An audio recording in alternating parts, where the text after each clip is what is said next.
Hello everyone, welcome back.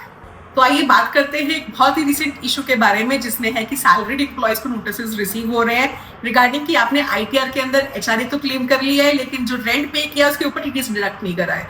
तो ये कौन सा सेक्शन है जो हम कंप्लाई नहीं कर रहे हैं? ये है सेक्शन 194 IB का।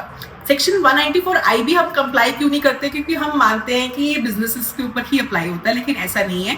सेक्शन 194 अप्लाई होता है हर kind of individuals and HUF के लिए।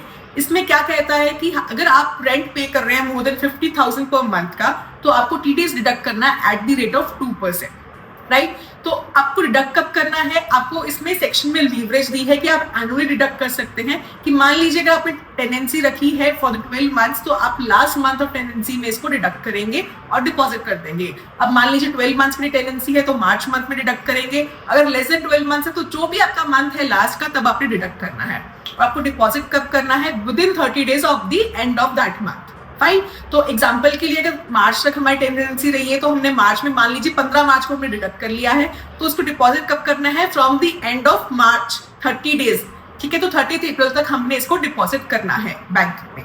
फाइन। तो इसको डिपॉजिट करने का तरीका क्या है? फॉर्म 26 QC है, बहुत ही सिंपल सा फॉर्म है, चालान कम स्टेटमेंट है। और इसमें हमने अपना करना है, ये पैन बेस्ड फॉर्म रहेगा, टैन बेस नहीं है, तो टैन नंबर आपको लेने की रिक्वायरमेंट नहीं है।